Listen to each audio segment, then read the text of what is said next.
Good evening, ladies and gentlemen. Welcome to Atlantic Bushcraft Adventures. Tonight we are on episode 343, and it's that magical time of year again where you may be out there looking for that special something for that bushcrafter in your life. In past years, we have done episodes like this, and we have talked about great pieces of kit that you can purchase for your bushcrafter. However, this year I thought we'd put a little bit of a spin on it because I was asked recently what I was looking for Christmas, and I started thinking about all the little things that I would love to have, but I would never really buy for myself. Now, when it comes to gear, like we've done in the past, 9 times out of 10, if I want something bad enough when it comes to gear, I'm going to buy it. I literally impulse bought a sleeping bag 5 minutes before talking to Ben. Just because while I was doing the research for this episode, I'm like, that's a good sale. And I bought a sleeping bag. So, by the way, Ben, I got a minus 32 degrees Celsius sleeping bag coming. Don't know where I'm going to use it, but I have it coming. We have Eric and we have Steve joining us there in the comments. Welcome there, gentlemen. Hope you guys are having a good night. So yeah, tonight we're going to talk about some of those little items, the things that every bushcrafter would love to have, but most likely wouldn't purchase themselves. You're committed to be an exclusive Teton family. Okay. Apparently I just got the indication that we are now a Teton family. Well, because I bought the new sleeping bag, so Lily's going to get the old one, and we have the big one for when the both of us go out. So we have literally all Teton sleeping bags. Okay. Yeah. She going to bed? Okay. Sorry, folks. Anyway, yeah. So these are the little items that everybody really wants, but they probably wouldn't actually buy themselves, mainly because they're always waiting for that order they'll add them to, because that's generally what I get into, and it never happens. So I thought I'd take a lot of those items and just throw them out there for other people, because I think a lot of folks would be interested in these things because they all have good uses, or extra uses is the way I'm looking at this. And for instance, the first thing that I want to talk about here, I got off track because Ben and I were looking at water filter systems. Something as simple as like paraffin wax, I think, is the first thing I had up there. And there's like the one that I'm going to bring up here to use as the example. This is, I'm just going to go to full browser. This is the 1 pound blocks. Now, the other thing I'm going to mention is everything that I have on this list right around or under $30. So that's the budget side of this. But yeah, paraffin wax here, 1 pound block of it, $27.52. And this is just stuff I'm pulling off Amazon. You folks can go look and find these cheaper. Just do a little searching. I'm just pulling this stuff up for demonstration purposes. If I can find it quickly within 3 seconds at this price, a little bit of time, guaranteed you're going to get it for a little less. But in any case, oh, sorry, go ahead. Oftentimes I get paraffin wax by just buying tea lights. And that's what I was just about to say. There is other ways to get this, and I'm glad you brought that up. So what can we do with paraffin wax, Ben? Why is it a good thing for bushcrafters to have? Because I know you're going to know this one. A lot. You can seal seams. You can lubricate zippers. You can create fire starters.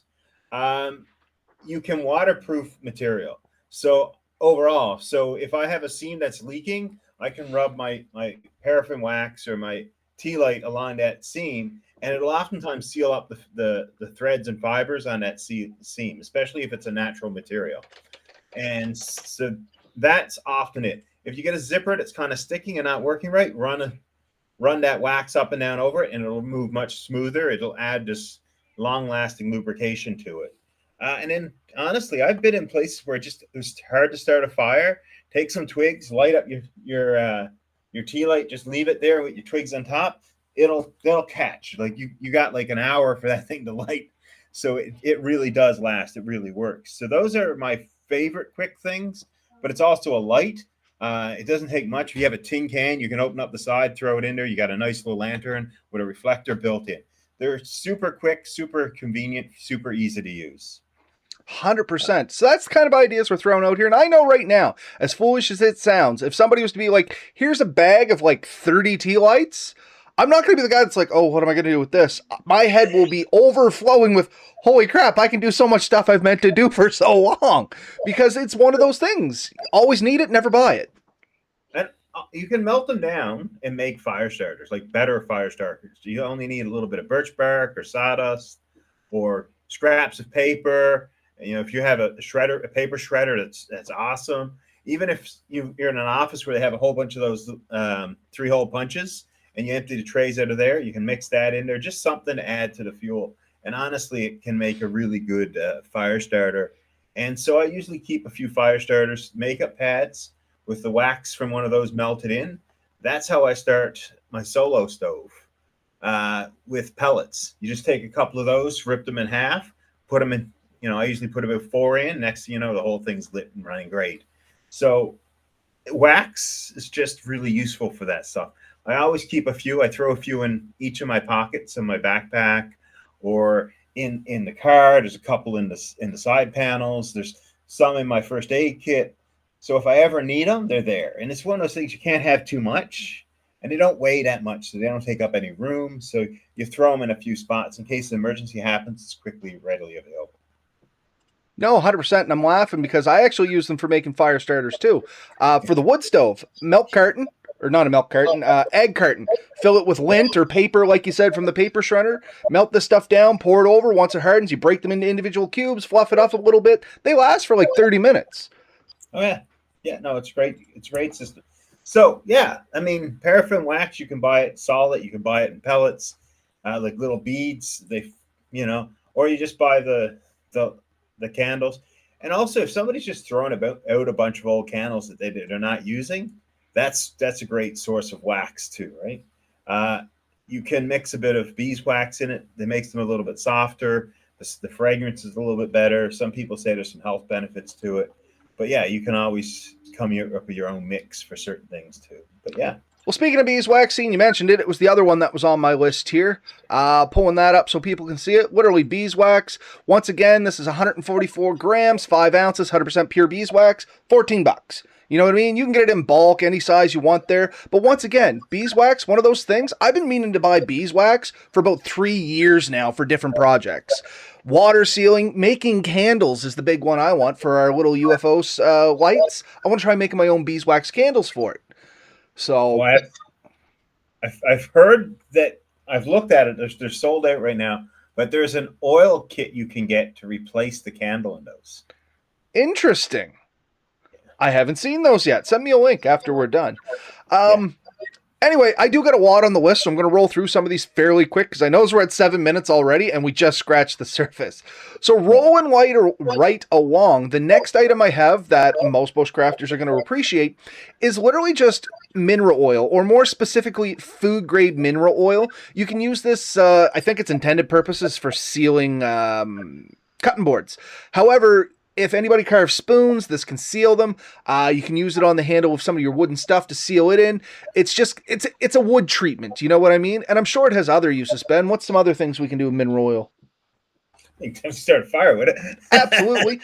Rust preventative. You can put a little bit on your blade or axe or something like that. Like, it's a good thing to have around. The big thing is it's food safe. You know what I mean? Because everything that a bushcrafter does, I don't know about you, Ben, but my knife, I'll cut something off and put it in my mouth right after using it for digging in the dirt. You know what I mean? It does everything.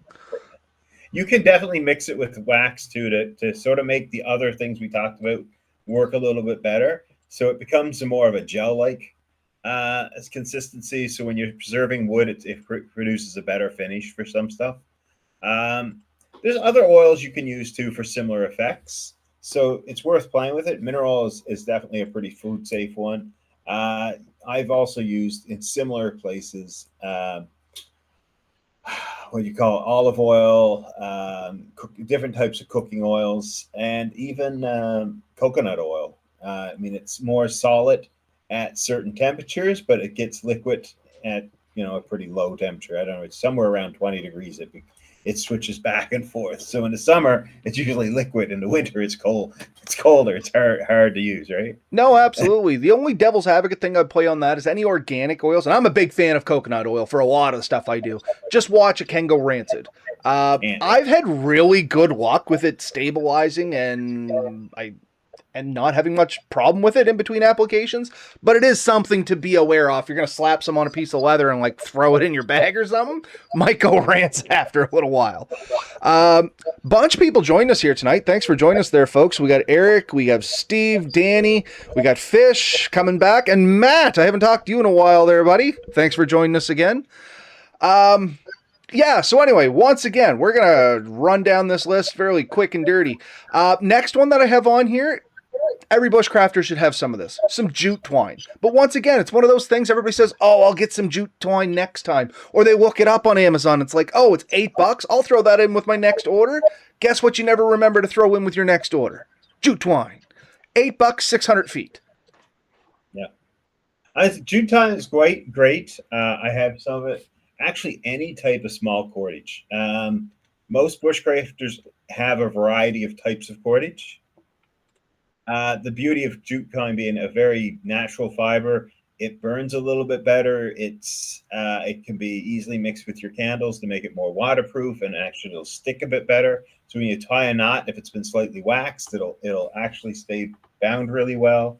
It can come in handy for a hell of a lot of situations. But you made a forever match out of some, because I still have it out here, out of some steel straws, jute twine, and paraffin wax, I think, wasn't it? Yeah, that's exactly what I did.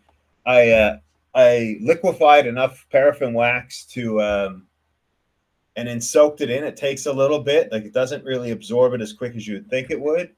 And you make sure that it's basically just thicker than your straw before you put it in. When you put it in wax, it's going to slide through really hard, and you just stick a bit out, you light it up, and it'll stay lit for quite a while. And you can control it by pushing or pulling the jute twine out of the straw. So that however more you stick out, the bigger your flame is. And you can use that to start fires, and you pull it back or just blow it out, and it'll last basically forever, honestly. I made dozens of them, just cheap steel straws that you could get at Canadian Tire, Walmart, Dollar Store, you name it. They were really popular for a while, and I think they still are. And yeah, it's an easy little thing to create. And it's a really fun thing to pass out to friends and stuff, because you can make 2 or 3 out of a single straw. Like they don't need to be all that long. And you just wrap that up, stick it in your pocket, and you have it's a fire extender, because if you have matches or lighters, you can quickly use those up. But if you have these forever matches, they light really quickly, and then you can, it might take, you've got a bad day, 4 or 5 matches to get a good fire going. You're guaranteed to get this lit once, and you can keep this lit as long as you need it to get your fire going. Same thing with your lighter. You don't have to hold the flame down trying to get something to light sometimes. You can use this forever match and save your fuel and your matches for other things. And the fun part about that is, once again, you add in the jute twine, some paraffin wax, and some steel straws, probably still under $30. You look around, and now your bushcrafting friend can make, how many would you get out of a pack of steel straws? You said like 3 out of a straw, a pack of 5. You're looking at 15 of these things. Easy. Oh, yeah. With tons of material left over. And you're going to throw them in your pack, in your pocket. You're going to throw them, if you have a day pack, one will go in a day pack. You're going to throw a couple in your vehicle, So it's easy to use. And then for the longest time, every time I camp with someone new, I threw one in their pack. So they'd be like, oh, thanks. And they'd be happy, because you can buy it. I think Uber, UBER or something, they made one. And it was like $15. Yep, I looked at them. Anyway, moving right along, like I said, we're going to breakneck speeds here, people. Next thing that I have up here, and it's going to be a little bit of a silly one, a tube of 100% silicone caulking. So believe it or not, and it has to be 100% silicone, you can use this for a lot of things in the bushcrafting world. You can use it for seam sealing, you can use it for some repairs, you can use it for waterizing, like in between seals and stuff, or the other thing that you can do is you can mix it with a little mineral spirits, and you can make a waterproofing for old sheets and stuff like that, and make yourself a kind of silicone sheet. It's a fun little project, and it doesn't have the downsides necessarily as it would with like boiled linseed oil, where it has to dry a really long time. Generally with the silicone and mineral spirits, 24 hours, 48 hours, it's pretty much dry and you're good to go. Leave it air out so you get rid of whatever your accelerant is, be it mineral spirits, denatured alcohol, whatever. But with boiled linseed oil and mineral spirits, like, not only do you have to wait for the smell to go away from the accelerator, the boiled linseed oil itself, once again being an organic substance, is prone to things like spontaneous combustion if you were to ball it up and throw it in the corner or something like that. You know what I mean? Each one has its pros and cons. Definitely a little bit of research, but once again, for the sake of $14 for a tube of caulking, and I think I have another one here in a second that's going to be denatured alcohol, and it's 1 liter for $14, so less than $30, and an old sheet from the thrift store. Nice silicone tarp. Yeah. Now, the big thing for silicone was still nylon. So if you can get a nylon sheet, Okay. Usually, I mean, just go to any fabric store and you can buy good sheets of nylon that are not sil nylon yet.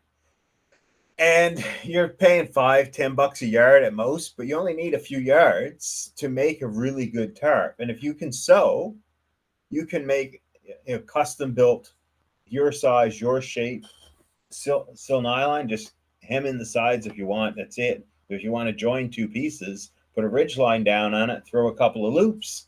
Boom! You have probably one of the most versatile tarps you can get. And a freebie on this one. Don't they use candle wicks for the tie outs and stuff like that? Because they're really durable. Not candle wicks, lamp wicks. I've seen that done. You can get, there's a few products you can get for that. Yes. But 100% candle wick would work. If you want something that's also nylon, you can just use scraps from what you did, just fold it in 3 or 4 times. So you got a thicker piece of material and you just zip them down. It does require a little bit of skill with a sewing machine and knowing what you do, but you also Still a fun project for somebody. A couple of triangles to kind of like gussets to spread out the load, fold them over like little squares. But I'm still getting good at that myself. But if this is something you're into, you can really boost that there.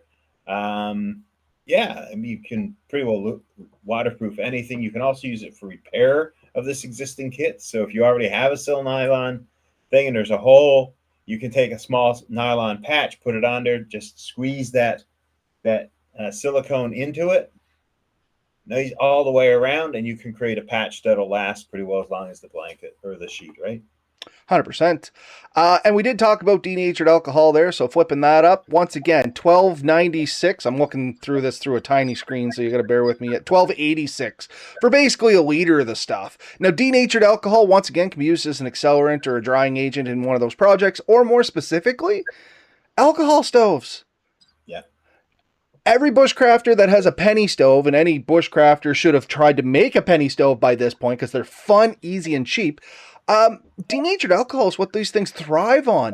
You can run out and get like gasoline deicer and all this stuff, but you know what? There's poisons in that. It fumes off. Not great. Get the right stuff. Much safer, much healthier. But once again, it's one of those things most bushcrafters will never buy themselves, simply because it's, I'll add it into an order, or I just need some for the weekend. I'll run out and get whatever. Isopropyl alcohol is the other big one that a lot of people use.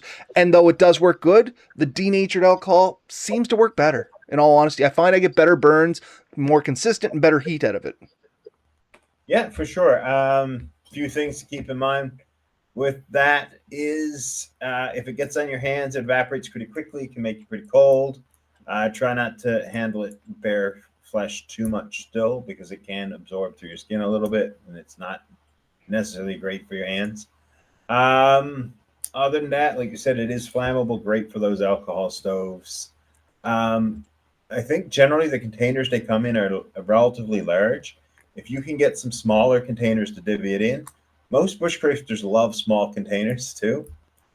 So my favorite used to be, remember those little like tiny pop bottles? I can't remember what they were called, Bubba or something. The Chubbies? That. The Chubbies. I loved getting those chubby bottles. I don't like the drink. I could care less for it. But the chubby bottles were perfect. I had 2 or 3 that held all my alcohol for my alcohol stoves, because they were perfect. They were great for like a long weekend, or I could go days with one of those. And yeah. No, I was just going to say, Matt Wosley's throwing out some questions here. Y'all carry a little mineral oil in your bush, in the bush. I use it for my whetstones. It's also with paraffin wax for candles, waterproof and fire starter. Waterproofing my Carhartt jacket works great for that. Yeah, we actually did talk about mineral oil a little bit just before you joined in, Matt. You just missed it, to be honest with you. I think it was only 2 or 3 on the list. It was actually like right up there at the start. Any case, once again, rolling along, still a lot to cover, and we're already at 20 minutes. These should be no-brainers, but you know what? Still great gift ideas. So 2 things here. 1, bandanas, 100% cotton bandana. You can get 12 of them for like $11, less than $1 a piece. The other option there is the shmogs. This is a little bit different than a bandana. It's a little bigger. It's, let me bring up the web browser here. Nope, the main. Basically what you see behind me here on my chair, that's my shmog. Kind couple different things can be done with that. You can use it a lot like a bandana, but it's really big, so I don't really like wearing it on my head unless I really need something on my head. But butt packs, put them on the triangle, put your stuff in it, flip it around a few times. You can tie it around your waist, and it basically works like a carrying butt pack. You can carry around some items, or you can use it as an arm sling, or like, once again, just picture a bandana, but on steroids. It is more of a unique item. Not everybody's potentially going to pick themselves up one right away. But once you get one, you learn they have their uses. And I still take mine out into the woods depending on where I'm going and how cold or hot it is. Yeah, no, for sure. I've played with them a little bit. Another thing, very similar, scarf. I've gone to the dollar store, bought like the larger plaid scarf. Some of them, when unfolded, are pretty well 2-3 feet wide and 6 foot long. And I've used them as a blanket when I've been cold. And you can wrap it around your neck. You can use it. So any large piece of material that you can easily carry around, it's comfortable, ends up being useful. You can, like you said, you can use them all for the same things. But yeah, most bushcrafters will appreciate that piece of material that has a multi-function to it. Like, it can be used to keep them warm, keep flies off, keep things clean, filter things. Said bundle them up and make little packs, or at least keep things separate, like your food from your clothing and stuff like that. So it's always good to have a piece of material like that. You can use it to repair things if you have to. So it's really good for a lot of stuff. 100%. And I just happen to have a picture here of Melissa wearing one. There is a proper, quote unquote, way to tie up a schmog. You can look it up online, but realistically, the bushcrafter is most likely going to be finding whatever works for them and using that. But there is a proper way to do it if you're so interested to check that out as well. Okay, so moving along. This is the next one that I have, and it's a little quirky but kind of neat. So it's these hydration packets, or any kind of hydration packets. This just happens to be the one I use. I got them on sale. It's 24 packets for, what's it on Amazon? It's on Amazon right now for $31.88, so a little expensive. I think when I grabbed them, they were like less than $20. And I bought this over a year ago, and I'm not even halfway through it. Because with these ones specifically, I find the flavor powerful enough. I only end up using like 1/4 to 1/3 of a pouch. So I can use one pouch for 3 bottles of water, or roughly around 1.5 liters. You know what I mean? Or up to 2 liters. I just like a little in there. I tend not to drink water because, funny enough, I don't like the taste of water. It's not supposed to have taste. I get it. Arguments to be had there. But if I put a tiny bit of flavoring in there, I love the stuff. So once again, I put a little of this in. Gives me a little added extra electrolytes when I'm out there running around and doing stuff. But because I only use 1/4 of a pack, I'm more inclined to drink more water, so I use up the pack. So not only am I staying hydrated, I'm also getting a little of those electrolytes in me at the same time. And the mileage may vary depending on the person you give them to. But they're still one of those things that everybody says, oh, I should get this. And they never really do. Yeah, true. I mean, and there's other options. I've used the drink drops that have like electrolytes in it. They're a little bit cheaper. They're not quite as good for like true dehydration.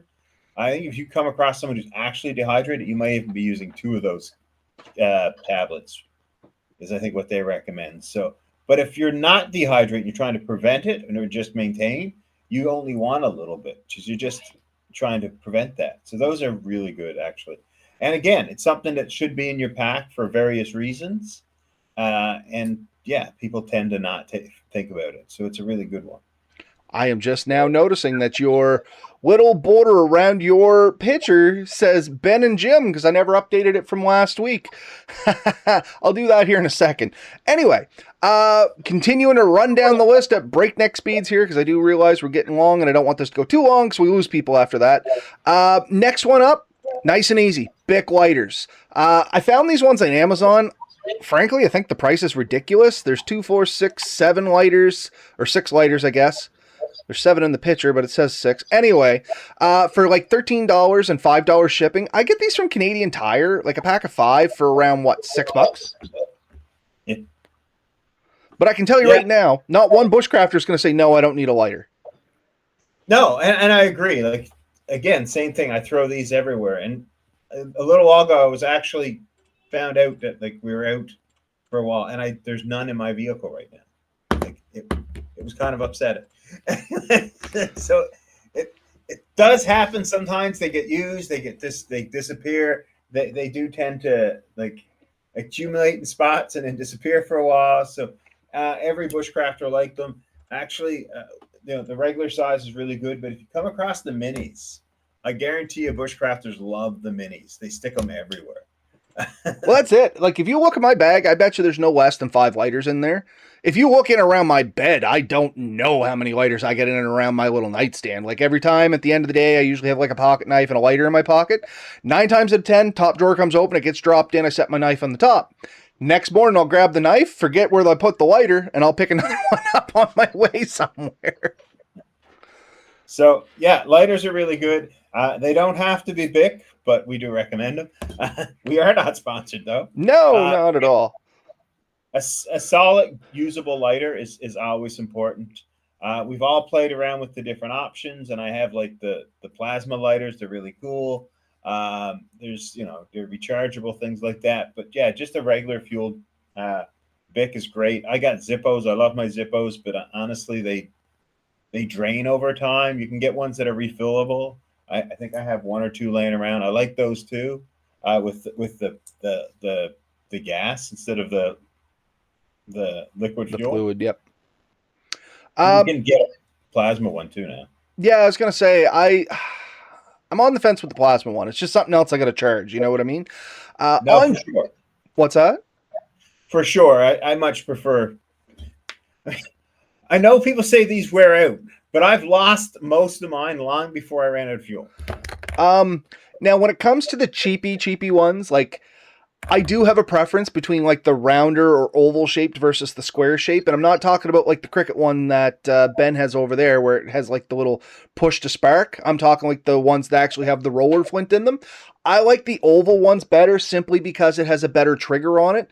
The square ones, it's a plastic trigger that goes down in, and I have found those can break. If you got big meaty hands like mine, they will break, as where with the plastic or the oval ones, they're a solid steel piece inside. They tend to continue to work regardless. Now you can pop, I have seen people do this and I don't know why. They pop the trigger off and just leave the steel, and they say it's so it doesn't leak in their bag.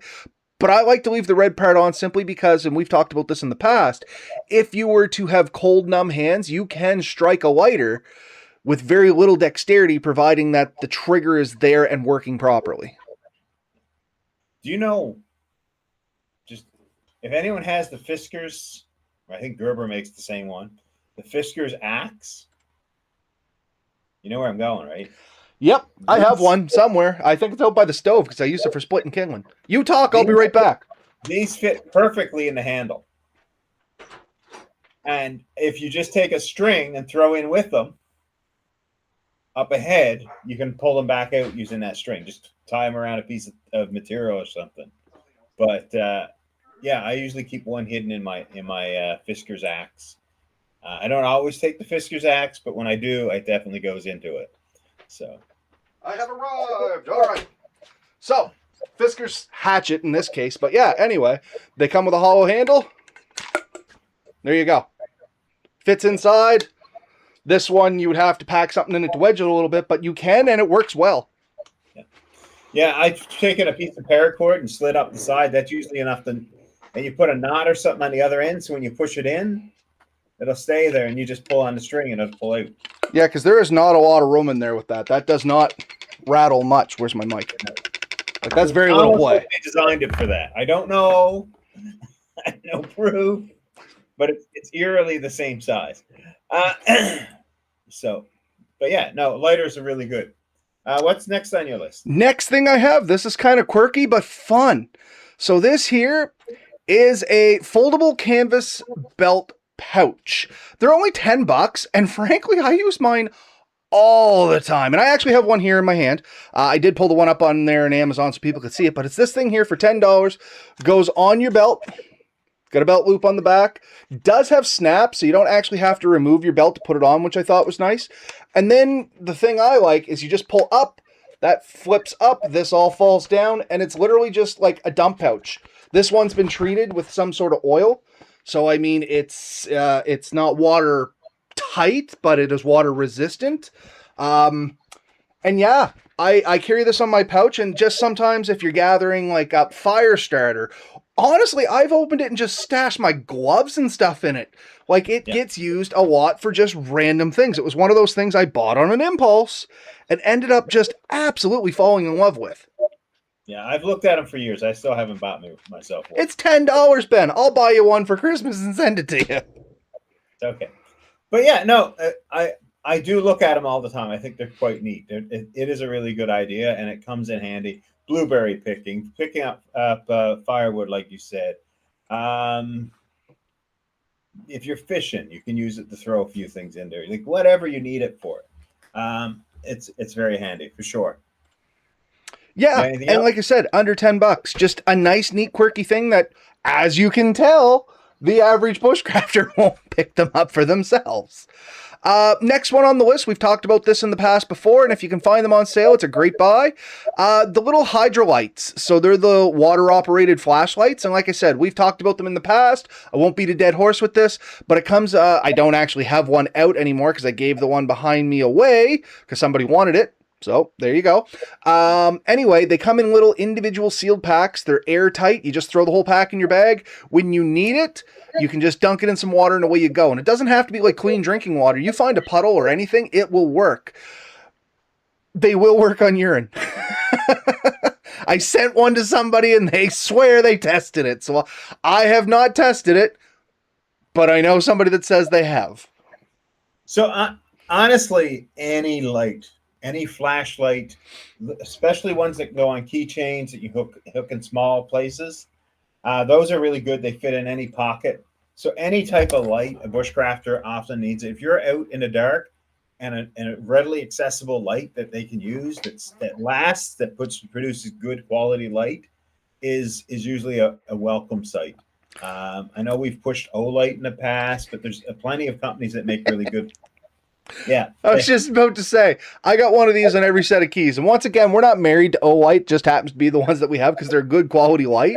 But keychain ones, they work great. I charge them once a year and that's it.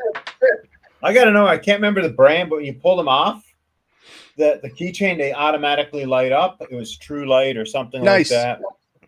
And I've loved them. I gave them away for Christmas a few years ago. We were talking about it the other day. I don't know where ours are anymore, but they're great. And they end up in places where they need to be, right?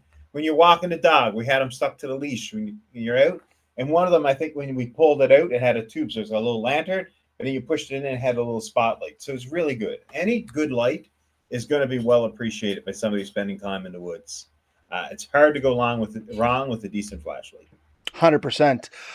Only two left. So, and I know we're over the 30 minutes. I'll keep racing along. This one is a little bit of a specialty. In the preparation for this show, I was talking to my wife, Melissa. She mentioned one of these packs, and frankly, it was something that I would not have thought of myself. Being a man, wasn't something I necessarily thought about, but she had a great idea with this. So what this here is, it's a reusable menstrual pads, and it's called a wet bag. And it was the wet bag that she was originally talking about. But then she said one of these kits would actually be really good for most women bushcrafters. Not maybe or maybe not, depending on the person, for their everyday use or for every, whenever.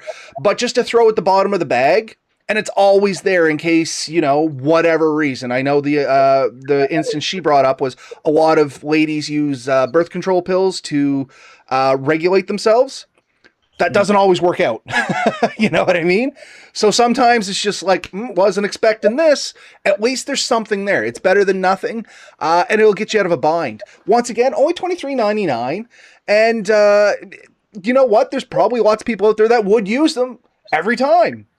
You'd have to know your audience, I guess. Throw in there just additional things. Go Girl. It helps girls pee standing up. It's she said Jenny P or something like that was the other one, but I couldn't find it. Yeah, the Go Girl is the one we were familiar with. We've had them before. We've seen them in Cabela's the other day. Still, you can get camouflage ones and brighter ones, and there's a bag you can get that goes with them. They're not all that expensive, and honestly, if it makes you more comfortable in a lot of spots, because a lot of times, squatting is not as easy as it would be. It preserves privacy and makes it a little easier. And something that's good for both guys and girls, obviously, is compact toilet paper.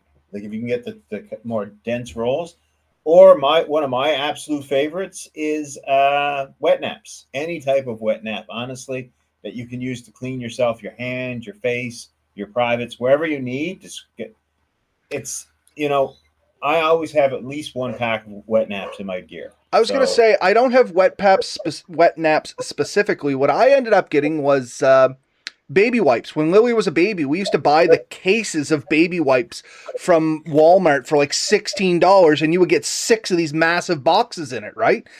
And I went to buy the wet wipes and stuff because they come in the nice little neater sealing cases, and they want $16 a piece for them. So I just continue buying the big cases because they do come with a sealable box. They're just a bigger container, right?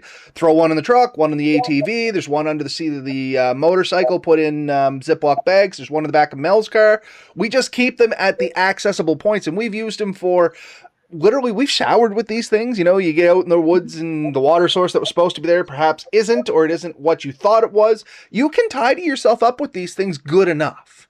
You know what I mean? And honestly, even with the big packs, take a Ziploc bag, take the number you think you'll need, and then a couple extra, throw them in a Ziploc bag and close it, and then you don't have to worry about the bigger pack. But the big packs are pretty convenient. We buy the Costco ones, or we have for the longest time through the Kirkland brands. And usually I think some of the packs come with some smaller ones and then the big ones. So you get a variety in some of them. So it's really useful. It doesn't have to be wet wipes or wet ones or whatever it is.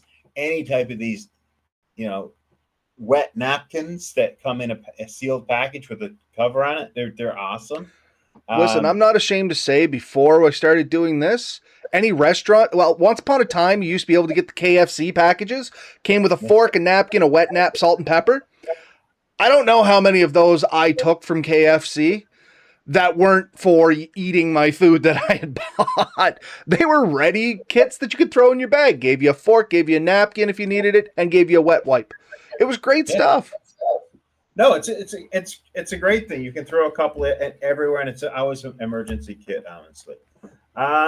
Do you have anything else? One last thing. It's the last thing we talked about there. And of course, this is a piece of kit, but you know what? It is a great piece of kit to give as a present. And of course, that's going to be the Life Straw. We talk about water filtration a lot, and any variety of these, the Sawyer Minis, things like that. In the spirit of trying to keep it under $30, the Life Straw itself is on for $29.99. That's its regular price. You can buy 2 packs off them, get them a little cheaper, 3 packs of them, get them even cheaper again.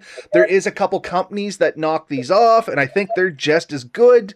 I mean, do a little research, but once again, water purification, it's one of those things that a lot of folks say they'll get to and never actually do. Yeah. And honestly, that's my favorite method. I've used the pills.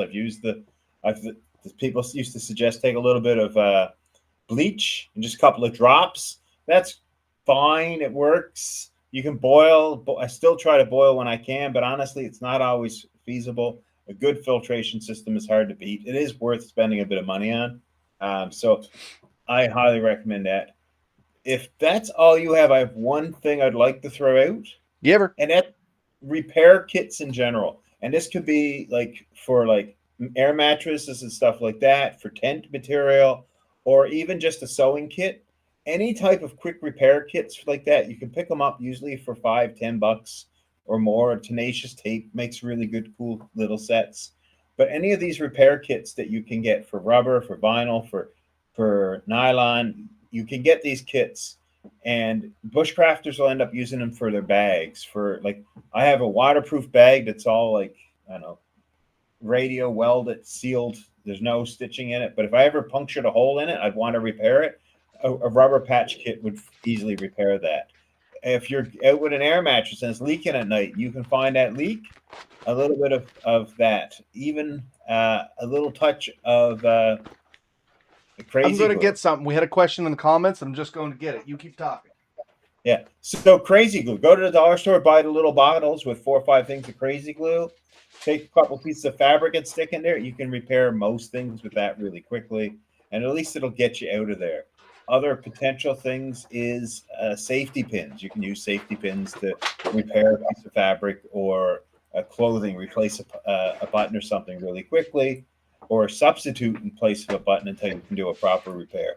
Any of these repair kits that can allow you to repair something quickly is well liked. And I mean, a nice set of needles come in handy. Some thread, things like that are well worth it.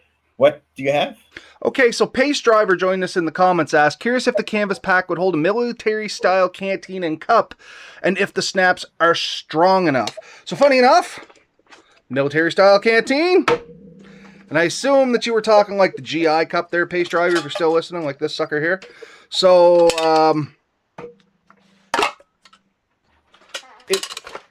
you would have to, like, cinch up the top. And it does come with cinches. It only comes with these little leather things to tie on. I'm going to put a couple of the little plastic stoppers on it. But if you were to seal that in... I'm sorry, folks. We are doing this live. To hold on your waist, like... I'm going to go with yeah. It'd probably be all right. Keep in mind, those snaps are going to sit beside you. And that's going to be sheer weight, too. Not like I was just reefing on it. So I think you'd probably be okay. No, I think so. Yeah. Anyway, hopefully that answers your question there, Pace. If you're on shore and you have a repair kit, just throw one of those safety pins through it and it'll be fine. Absolutely. No worries, Pace. If you have any other questions like that, man, if I can do it, we'll try and figure it out for you. Anyway, I think that's kind of where we're at here tonight.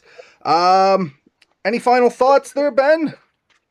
No, I think we hit on it. I mean, it's not an exhaustive list at all. I can think of a few other things. Cheap blades, like any type of cheap, like replaceable knives and stuff, could also be used. But yeah, these are some really good ideas. If you get out there, you can find little things that bushcrafters can put in their pocket that are potentially disposable or reusable, that they can add to their kits. I mean, one of the most famous things for a bushcrafter is to build these little bug out kits, bug out bags, whatever, survival kits. So they'll love those things. You know, maybe a little fishing kit or a little repair kit. They'll make it, you know, throw a few handful of small things in there, tweezers, nail clippers, things like that are also really good. We could go on for a long time, but it is 45 minutes. So I'm going to say bye, goodbye, and then Robert will close us up. But get out there, have fun, enjoy yourselves. Let us know, what do you take every time? What are the go-to easy EDC things that you don't even think about, but is always in your kit? 100%. So, once again, get out there, have fun, be safe. Let us know about your adventures. And the last thing for Pace, if you're just looking for an easy carry thing, man, try something like this. You can buy these specifically for the old canteens and stuff, and it'll hold the cup, the container, and the lid.